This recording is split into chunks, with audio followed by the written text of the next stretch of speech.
Dito ako sa Chrome Dive. Ito sa laptop pa. Sa laptop ko nagawang dalawang sabay na nag-live. Dito 'di ba? Isang account natin, ninja natin 'yan sa sa YouTube. Ito si YouTube. So ang gagawin natin si Facebook. So mag-login ka ng Facebook. Sa Facebook pwede kang gumawa ng ninja rin sa Facebook. Kagaya ko itong account ko na yan sa YouTube, may Facebook din ako na ninja.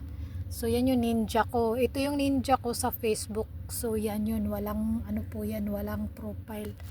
Yan yung ninja ko sa Facebook. Ayan. Ang live dito lang, itong live video. Pindutin mo.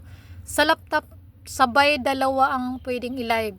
Si Facebook at saka si YouTube. Tapos ito live, go live. Pindutin mo go live.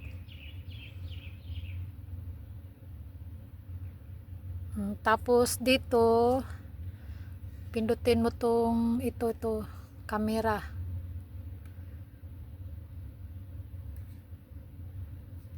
Ay wag ko muna pindutin si camera.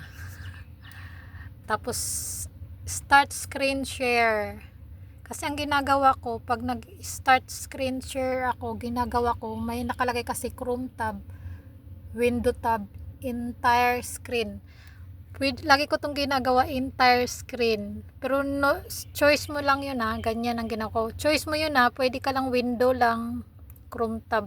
Kasi pag entire screen kasi, nakikita yung entire screen mo. Tapos share mo lang siya, ganyan. Tapos close. Tapos yung camera ay alaw pa natin. Yan yung camera. Hindi ako magpakita kasi bold star na naman ako kasi sobrang init. Nagpalit ako ng damit. Munta ko dito sa room ko, sobrang init. Basta pindutin mo lang siya, tapos lagyan mo siyempre ng title. Ano bang nakita ba yung ko? Lagyan mo lang ng title dito. Ano bang title? Lagyan mo title live, tapos description. Yan. Tapos pindutin mo lang yung dito sa gilid ang go live. Dito. Kagaya niya pindutin ko yung go live yan, ganyan. Pag umiikot na yan siya, live video starting, nag-i-start na yan siya.